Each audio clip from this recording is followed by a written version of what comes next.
我别过，我爹地快路，我把这你喂，不，你好他，我别过，我就不敢动，我别过，我गाड़ी ले आओ इधर, वो फिर मैं तो कहा नहीं फटती, देखो कितना सेक है गैस ना।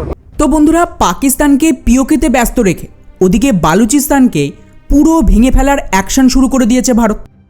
কারণ এই রিপোর্টটা দেখুন, হালেই পাকিস্তানের সেনাবাহিনী নিজেরা কনফার্ম করেছে যে মাত্র দুদিনের ভেতরে ওদের ওপর যা মারাত্মক অ্যাটাক হয়েছে তাতে কিন্তু কম করেও 42 জনের বেশি পাক সৈন্য মারা পড়েছে।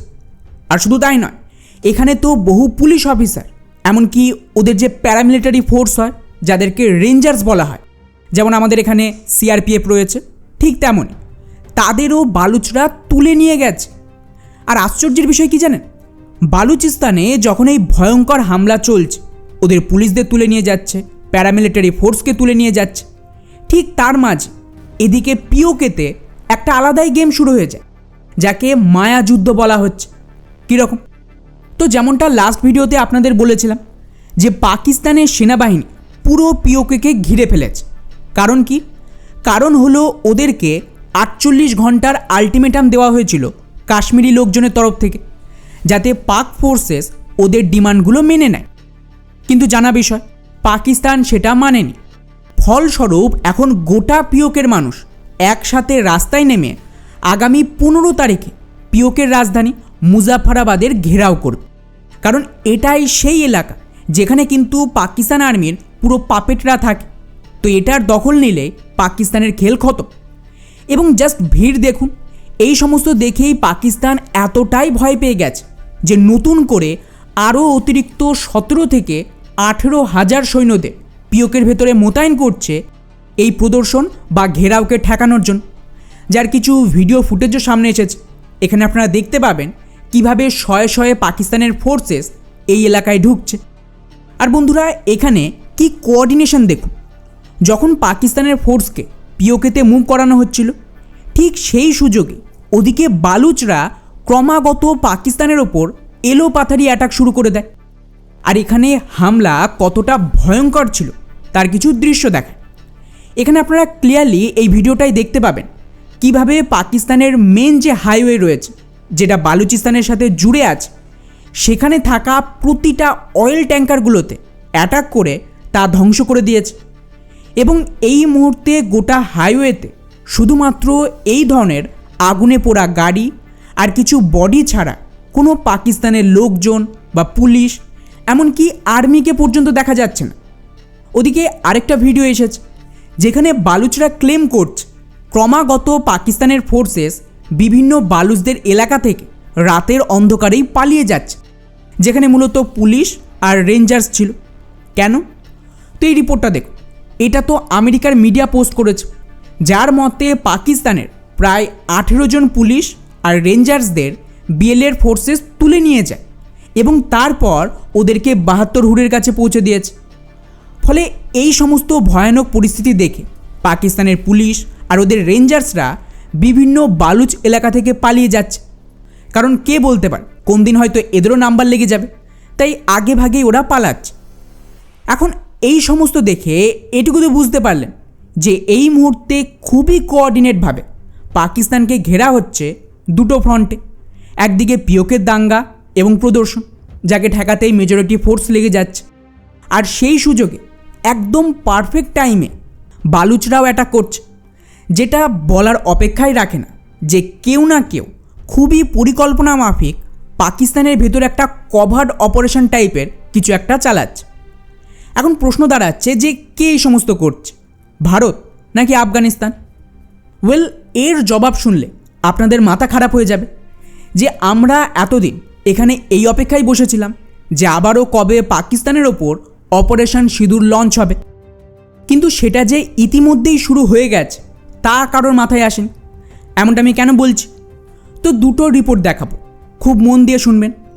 প্রথমত এটা দেখুন, এটা গত বছর মে মাসের রিপোর্ট, যখন ভারত পাকিস্তানের মধ্যে সিজ ফায়ার হয়ে যায় তার ঠিক পরের দিনের ঘটনা। আমাদের বায়ুসেনা বলে যে অপারেশন সিঁদুর এখনও চলছে, তাই এটাকে নিয়ে কোনো রকম স্পেকুলেশন করবেন না। এর ঠিক 10 থেকে 12 দিন পর আরেকটা খবর আসে, যেখানে এগেন সেম কথা বলা হয় যে অপারেশন সিঁদুর চলছে, তাই সেনাবাহিনীকে এমার্জেন্সি ফান্ডিং দেওয়া হলো ওদের ইচ্ছে মতন যে কোনো প্রয়োজনীয় হাতিয়ার বা সামগ্রী কেনার জন্য। কিন্তু এগেন গ্রাউন্ডে কোনো হামলা চোখেই দেখা যাচ্ছিল না, সব শান্ত। এরপর ভারতের দুজন টপ লিডারশিপ একটা সেম বয়ান দেয়, আর ওগুলোকে বর্তমান দিনে ঘটে চলা পাকিস্তানের এই অ্যাটাকের সাথে মেলালে আসল রহস্যটা বেরিয়ে আসবে। প্রথম ব্যক্তি হলো আমাদের ex army chief Upendra Trivedi. এবছর জানুয়ারি মাসে উনি দাবি করেন যে অপারেশন সিঁদুর এখনও চলছে এবং আমরা পরিস্থিতিকে মনিটর করছি। কি আশ্চর্যের বিষয় ভাবুন, আর্মি চিফ বলছে অপারেশন চলছে, অথচ সীমান্তে কোনো অ্যাটাকই হচ্ছে না, সব তো শান্ত। এরপর দ্বিতীয় লিডার আমাদের ডিফেন্স মিনিস্টার, তিনি গত মার্চ মাসেও সেম বয়ান দেয় যে অপারেশন তো এখনও থামেইনি। এখন স্বাভাবিকভাবেই এই সমস্ত দেখে আর শুনে যে কোনো ব্যক্তি চটে যাবে যে আমাদের দেশের রক্ষামন্ত্রী, আর্মি চিফ, এয়ারফোর্স সবাই বলছে অ্যাটাক শেষ হয়নি, অপারেশন চলছে, অথচ রিয়ালিটিতে না কোনো মিসাইল অ্যাটাক হচ্ছে, না সেনাবাহিনী একটা গুলি পর্যন্ত চালাচ্ছে। তাহলে এই সমস্ত কি নাটক হচ্ছে? ওয়েল, এখানেই আমরা সকলেই ভুল করেছি। আমরা ভাবছিলাম এই অপারেশন সেমভাবে হবে যেরকম গত বছর পাকিস্তানের ওপর সেনাবাহিনী ডিরেক্ট অ্যাটাকের মাধ্যমে করেছিল, কিন্তু এখানে এই হামলা অন্য দিক থেকে হচ্ছিল, যেটা ফাইনালি পাকিস্তান বুঝতে পেরেছে। এবং ওদের আর্মির সাথে জড়িত একটা ইউনিভার্সিটি এর ওপরে তো অ্যাকচুয়ালি রিপোর্টও পাবলিশ করেছে 2-3 দিন আগে।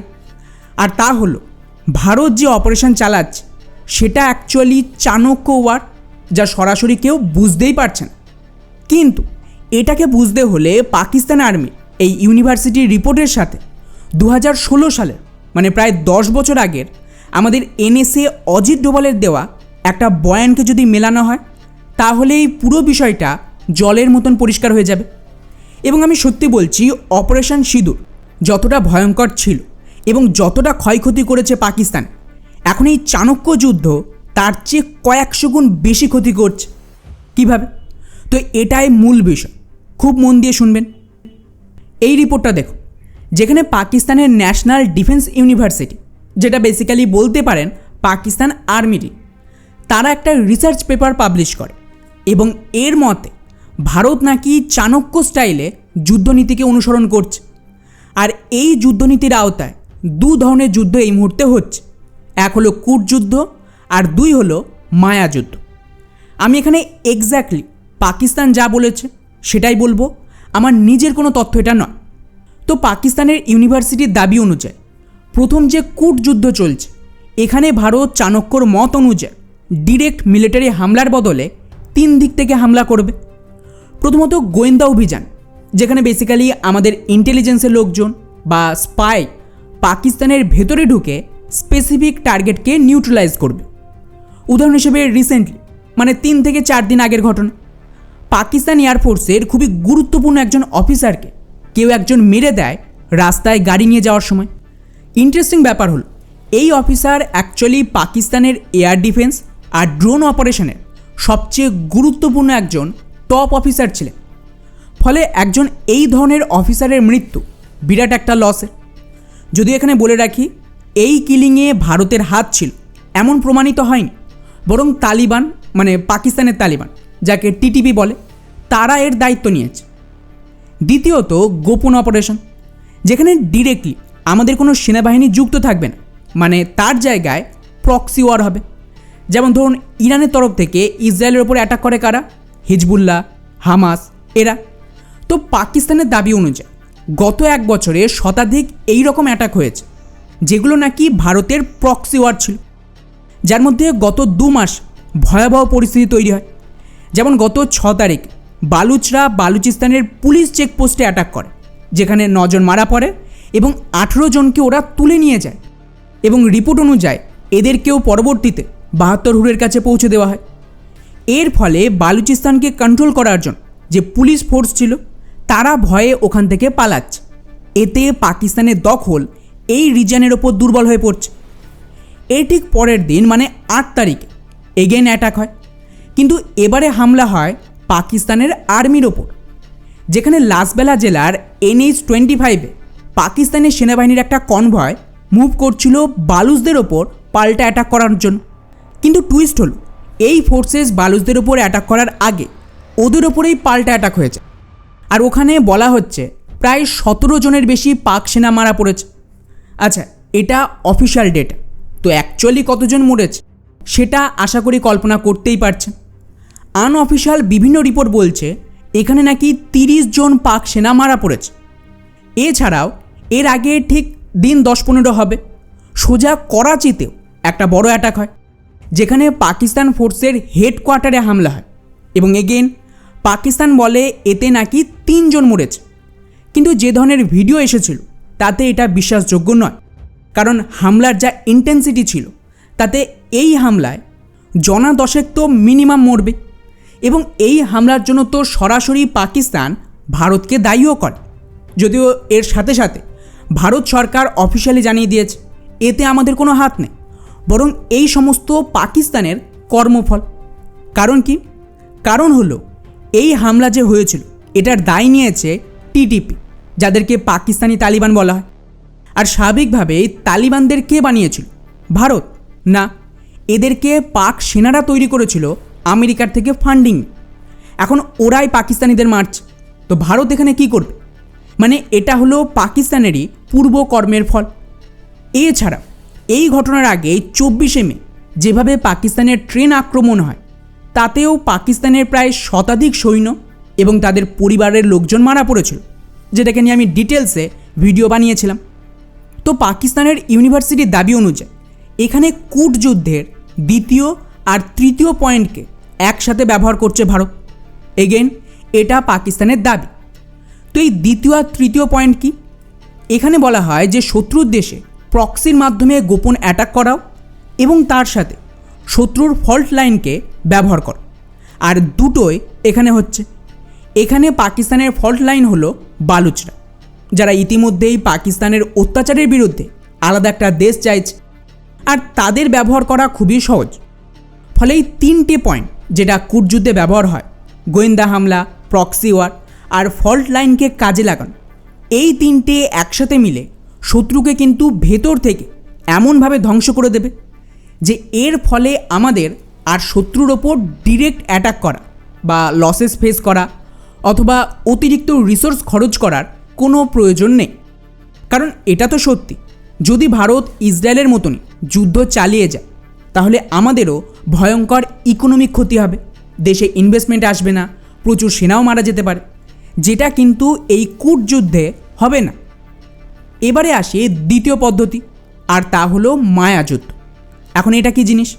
তো এখানে মাল্টিপাল ফ্রন্টে হামলা হয়, কিন্তু মেন ফোকাস থাকে শত্রুর ভেতরে ভাঙন তৈরি করা, মানে সহজ ভাষায় ছল কপট এইসব করা।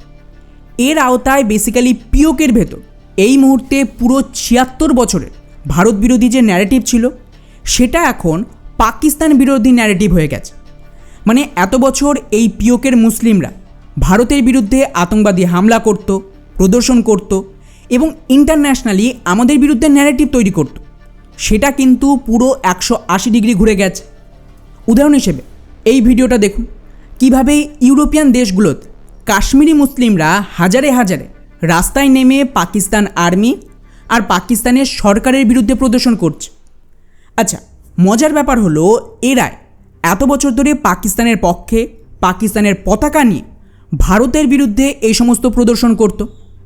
অর্থাৎ এখানে পুরো ন্যারেটিভই হঠাৎ করে ঘুরে গেল এবং যারা পাকিস্তানের জন্য লড়ত তারাই পাকিস্তানের বিরুদ্ধে লড়ছে। আর এটাকেই মায়াযুদ্ধ বল, যেখানে শত্রুর দুর্বল জায়গায় ফাটল ধরিয়ে তাকে শত্রুর বিরুদ্ধে ব্যবহার করা হয়। আর এটা মাল্টিপাল ফ্রন্টে হচ্ছে। যেমন এই ভিডিওটা দেখুন, এটা গত 9 তারিখে, যেখানে বালুচরা পাকিস্তানের গুরুত্বপূর্ণ একটা রিসোর্সে ভর্তি শহর চাঙ্গাতে কবজা করে নিয়েছে। ওখানে কিন্তু প্রচুর সোনা আর কপারের ভাণ্ডার আছে। এগুলোই পাকিস্তানের সেনা চুরি করে নিজেদেরকে ফান্ডিং করে চায়নার মদতে। এছাড়াও বালুচিস্তানের বিভিন্ন এলাকায় যে মেন সড়ক পথ, সেখানে এইভাবে বালুচরা এখন পেট্রোলিং করছে। কারণ যেমনটা একটু আগেই বললাম, এই মুহূর্তে যেভাবে ওরা পুলিশদের তুলে নিয়ে যাচ্ছে তার ভয়ে বহু পুলিশ এলাকা ছেড়ে পালাচ্ছে। তার জায়গায় বালুচরা সেই সব এলাকায় টেক ওভার করছে। আচ্ছা, ইন্টারেস্টিং ব্যাপার হলো এখানে ভারী মাত্রায় মহিলাদেরও সাপোর্ট পাওয়া যাচ্ছে। এই ভিডিওটাই দেখুন। বালুচিস্তানের শয়ে শয়ে মহিলারা রাস্তায় নেমে প্রদর্শন করছে। কারণ কি? কারণ খুবই সিম্পল। এদের ফ্যামিলিতে যে সমস্ত ছেলেরা ছিল তাদেরকে তো পাকিস্তানের সেনাবাহিনী তুলে নিয়ে গিয়ে মেরে ফেলেছে বা গায়েব করে দিয়েছে। তাই বাধ্যতামূলক মহিলারা রাস্তায় নেমে প্রদর্শন করছে। এবারে দুটো সিচুয়েশান একসাথে দেখুন। একদিকে বালুচিস্তানে এই প্রদর্শন আর ক্রমাগত হামলার ভয় পুলিশ তো পালাচ্ছে, তাই ওদের ঠেকাতে পাকিস্তানের সেনাবাহিনী এখানে মোতায়েন হবে। আর যত এখানে সেনা মোতায়েন হবে তত বেশি পাকিস্তানের সেনাবাহিনীর ক্যাজুয়ালিটি হবে। উল্টো দিকে পিওকের ভেতর দেখুন, সেম দৃশ্য। পুলিশ ভয়ে এখান থেকে পালাচ্ছে এবং সাধারণ মানুষ তার জায়গায় রাস্তা দখল নিচ্ছে। ফলে এক এক করে এক একটা রিজিয়ন পাকিস্তানের হাতছাড়া হচ্ছে। ফলে একে ঠেকাতে পাক সেনাবাহিনীর একমাত্র রাস্তা হলো এদের ওপর ব্রুটাল ক্র্যাকডাউন করা। আর এটাই তো ভারত চাইছে। কীরকম?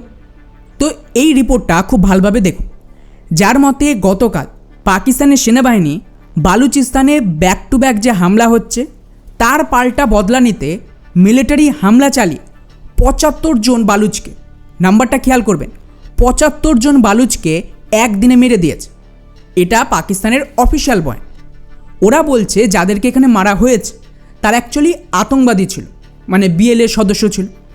কিন্তু গ্রাউন্ড রিয়ালিটি অন্য কথা বলছে। আপনারা নিজেরাই ভাবুন, একদিনের মধ্যে মিলিটারি অপারেশন চালিয়ে ৭৫ জন এই জাতীয় আতঙ্কবাদীদের খুঁজে তাদেরকে মারা সহজ কথা? কোনোভাবেই নয়। এই মুহূর্তে ওখানে এর বিরুদ্ধে মহিলারা মারাত্মক প্রদর্শন করে পাকিস্তানের পোল খুলে দিয়েছে। কারণ কি? কারণ হলো এই মহিলারা বলছে পাকিস্তানের আর্মি অ্যাকচুয়ালি বিএলএ নয়, বরং সাধারণ মানুষকে মেরে নিজেদের ক্ষমতা দেখাচ্ছে। ফলে পরিস্থিতি আরও অগ্নিগর্ভ হয়ে উঠেছে এবং এখানে সাধারণ যারা বালুচ, যাদের সাথে বিএলএর কোনো সম্পর্ক নেই, তারাও কিন্তু ধীরে ধীরে ফুল ফোর্সে পাকিস্তানের বিরুদ্ধে চলে যাচ্ছে। এখন আপনারা বলতেই পারেন যে ভাই আমি যেটা বললাম তার প্রমাণ কি? মানে এর কি কোনো সঠিক প্রমাণ আছে যে পাকিস্তান ওখানে সাধারণ মানুষদের মেরেছে এবং যে ৭৫ থেকে ৮০ জন মরেছে তারা মিলিট্যান্ট ছিল না? ওয়েল, এর পর্দাফাশ দুজন করেছে। এক হলো ইউনাইটেড নেশনস আর দুই পাকিস্তানের নিজস্ব মিডিয়া। তো কিছুদিন আগে আপনাদের মনে আছে যখন আরও একটা অ্যাটাক হয়েছিল পাকিস্তানের ওপর, তখন পাকিস্তান সেমভাবে আফগানিস্তানের ওপর এয়ার স্ট্রাইক করেছিল। আর ওরা কী বয়ান দিয়েছিল? যে আমরা এই এয়ার স্ট্রাইকে আতঙ্কবাদীদের মেরেছি। তো এর বিরুদ্ধে পাল্টা ইউনাইটেড নেশনস রিপোর্ট পাবলিশ করেছে, যাকে বিবিসির মতন প্রো পাকিস্তান মিডিয়া পর্যন্ত ছেপেছে, যার মতে পাকিস্তানের সেনাবাহিনী ওই হামলায় কোনো আতঙ্কবাদী নয়, বরং ২৮ জন ইনোসেন্ট আফগানি, যাদের মধ্যে মেজরিটি মহিলা আর বাচ্চা ছিল, তাদেরকেই মেরে দিয়েছে। এখন আপনারাই ভাবুন, এটা ইউনাইটেড নেশনস বলছে, এটা আমার বক্তব্য না। ওরা যেখানে আফগানিস্তানে সাধারণ মানুষ মেরে আতঙ্কবাদীদের নাম করছে, সেখানে বালুচিস্তানে কি করতে পারে কোনো ধারণা আছে? এছাড়াও পাকিস্তানের এক জার্নালিস্ট, নাম হলো ইমরান, ওনার ভিডিও আছে যেখানে উনি বলছেন এই মুহূর্তে বালুচিস্তানে জঙ্গল রাজ চলছে আর পাকিস্তান আর্মির মিথ্যে বলছে যে ওরা আতঙ্কবাদীদের মেরেছে। ওখানে বেসিক্যালি যেই পাকিস্তানের ওপর বিএলএ অ্যাটাক করছে তারপর তোরা পালিয়ে যাচ্ছে, এর পাল্টা পাক সেনা কিছু সাধারণ মানুষের বাড়িতে ঢুকে ওদেরকে মেরে বদলা নিচ্ছে। আর ওরা ভাবছে এতে করে বালুচরা সারেন্ডার করে দেবে, কিন্তু হচ্ছে উল্টো। এর ফলে বালুচরা আরও উগ্র হয়ে উঠেছে। তো স্বাভাবিকভাবে এখন বালুচদের পাকিস্তানের বিরুদ্ধে ব্যবহার করা খুবই সহজ। এবারে আসি আসল টুইস্ট। পাকিস্তানের ইউনিভার্সিটির এই পেপারসকে যদি 2016 সালে আমাদের এনএসএ অজিত ডোভালের দেওয়া বয়ানের সাথে মেলানো হয়, তাহলে এই বিষয়টা পরিষ্কার হবে যে কেন আমাদের ডিফেন্স মিনিস্টার আর্মি বারবার বলছে অপারেশন সিঁদুর চলছে এবং আমরাই সেটা বুঝতে পারেন। এই রিপোর্টটা দেখুন, এটা 2016 সালে ডেট দেওয়া আছে, যেখানে অজিত ডোভাল বলেছিলেন পাকিস্তান আর একটা মুম্বাই অ্যাটাক করবে আর ওরা বালুচিস্তান সম্পূর্ণ হারিয়ে ফেলবে। আর এটা কিভাবে হবে? তো এই ভিডিওতে উনি পুরো এক্সপ্লেন করেছে। আপনারা নিজেরাই এই ভিডিওটা পুরোটা দেখুন, তারপর আমি ডিটেলসে বলছি অ্যাকচুয়ালি কী প্ল্যান রয়েছে। One is Pakistan, it is the sponsor of this thing. So, in the smothering process, one thing is tackling Pakistan. How do we tackle Pakistan? I talked about their having the nuclear threshold, having the strategic weapon systems, missiles, strategic partnership with China. India is having a long border with China and Pakistan. How do we tackle with it? You know, we engage an enemy in three modes. One is a defensive mode. That is, you see all the chowkidars and chaprasis outside. That is, if somebody comes here, we'll prevent him. We will defend this. One is the defensive offense. That is to defend ourselves. We will go to the place from where the offense is coming. And third is the offensive mode, where you go outright. Nuclear threshold is a difficulty in the offensive mode, but not in the defensive offense. While we are working today only in the defensive mode. Now when we come into the defensive offense, then we start working on the vulnerabilities of Pakistan. It can be economic, it can be internal security, it can be political, it can be their isolation internationally, it can be their this thing like that, of exposing their terrorist activities, or it can be anything. It can be defeating their policies in Afghanistan, making it difficult for them to manage internal political balance or internal security. I'm not going into those details. But when you change the engagement from the defensive mode, because in the defensive mode you throw 100 stones on me, I stop 90, still 10 hurt me, and I can never win, because either I lose or there's a stalemate. You start war at your time, you throw a stone when you want, you have a peace when you want, you have the talks when you want. We, if you are in the defensive offense, we will see where the balance of equilibrium is. Pakistan's vulnerability is many, many times higher than of India. Once they know that India has shifted its gear from the defensive mode to defensive offense, they will find that it is unaffordable for them. You can do one Mumbai, you may lose Balochistan. তো basically এখানে অজিত ডোভাল তিন ধরনের লড়াইয়ের কথা বলেছেন। এক হলো defensive, যেটা কংগ্রেস আমলে ছিল, যে পাকিস্তান ডিসাইড করবে কখন ভারতে অ্যাটাক হবে, কখন ভারতের সাথে শান্তি হবে, মানে ওদের ইচ্ছে মতন আমরা চলতাম এবং ওরা যা করতো তার বিরুদ্ধে ভারত শুধুমাত্র ডিফেন্স করত। মানে ভারত কোনো হামলা করবে না, ওদের তরফ থেকে হামলা হলে সেটা কেবলমাত্র ঠেকানোর চেষ্টা করবে, ব্যাস। তো অজিত ডোভালের বয়ান অনুযায়ী এখানে ভারতের কন্ট্রোল পাকিস্তানের হাতে ছিল এবং ওরা যা বলতো সেই অনুযায়ী আমরা সিদ্ধান্ত নিতাম। আর এক্ষেত্রে ভারত কোনো দিনই এই লড়াই জিততে পারবে না। এই জন্যই ডেইলি 2014 আগে ভারতের বিভিন্ন রাজ্যে টেরর অ্যাটাক হতো। এরপর ওনার মতে দ্বিতীয় একটা লড়াই শুরু হয়, যাকে ডিফেন্সিভ অফেন্স বলে, যেটা বর্তমানে চলছে। এই লড়াইয়ে সরাসরি আমরা যুদ্ধ করি না, বরং যেখান থেকে অফেন্স হবে সেখানে গিয়ে ডিফেন্স করা হয়। মানে একটু সহজ ভাষায় বললে অজিত ডোভাল এই ভিডিওতে কয়েকটা উদাহরণ দিয়েছেন যে আমাদের পাকিস্তানের ফল্ট লাইনগুলোকে ব্যবহার করতে হবে। আর এক্ষেত্রে দু তিনটে কাজ করবে। একদিকে আফগানিস্তান থেকে পাকিস্তানের বিরুদ্ধে অ্যাটাক হবে এবং আফগানিস্তানকে পাকিস্তানের বিরুদ্ধে প্রক্সি হিসেবে ব্যবহার করতে হবে। আর অন্যদিকে পাকিস্তানের ভেতরে বালুচিস্তান আর বাকি জায়গায় এমন পরিস্থিতি তৈরি করা হবে যে পাকিস্তানের পুরো ল অ্যান্ড অর্ডার ধ্বংস হয়ে যাবে এবং ধীরে ধীরে এই সমস্ত রিজিয়ন পাকিস্তান থেকে ভেঙে যাওয়ার উপক্রম হবে। আর খেয়াল করুন, এই দুটোই এই মুহূর্তে পাকিস্তানের ভেতর হচ্ছে। এরপর উনি তৃতীয় একটা যুদ্ধের কথা বলে, যাকে ডিরেক্ট অফেন্স বলা হয়। মানে এখানে ডিরেক্ট অ্যাটাক হবে এবং এর আওতায় surgical strike, Balakot air strike আর লেটেস্ট অপারেশন সিঁদুর করা হলো। কিন্তু এটাতে মুশকিল হলো আমাদেরও কিছুটা লস হবে, তাই এটা লিমিটেড নাম্বারে করতে হবে। যেমনটা আমি বললাম যে ডিরেক্ট যুদ্ধে আমাদের চরম খরচ করতে হবে, ইকোনমিক লস হবে, সেনাও তো মরবে। তাই এটা শুধু তখনই ব্যবহার করতে হবে যখন শত্রুর খুবই গুরুত্বপূর্ণ পয়েন্টগুলোতে আঘাত করা হবে। তাই ভারত এই মুহূর্তে চাণক্য নীতিকে কাজে লাগে অজিত ডোভালের ডিফেন্সিভ অফেন্স শুরু করেছে। এতে আমাদের কোনো লস নেই, না আমাদের সেনার মৃত্যু হবে, না দেশের ইকোনমি সাফার করবে, যেটাকে পাকিস্তান কূটযুদ্ধ বা মায়াযুদ্ধ বলছে। এবং হতে পারে এটাই অপারেশন সিঁদুরের পার্ট 2 ছিল। আর আমরা অপেক্ষা করে বসে আছি যে মিলিটারি অ্যাটাক হবে, কিন্তু হামলা অলরেডি শুরু হয়ে গেছে এবং পাকিস্তানকে সম্পূর্ণ ভেতর থেকে এখানে ডিস্ট্রয় করা হচ্ছে। বালুচিস্তান, পিওকে, খাইবার পাখতুনখোয়াতে ভয়ঙ্কর পরিস্থিতি। আর ডিরেক্ট হামলার জন্য তো তালিবান আফগানিস্তানের দিক থেকে ঠুকছে দুদিন অন্তর অন্তর। তো এটা একটা লং টার্ম লড়াই, কিন্তু এর ফলে পুরো পাকিস্তানের পতন কেউ ঠেকাতে পারবে না। এবং এই হামলার চক্করে প্রতি মাসে শয়ে শয়ে পাকিস্তানি সেনাবাহিনীকে নিজেদের প্রাণ দিতে হচ্ছে, কিন্তু ভারতের এতে কোনো লস হচ্ছে না।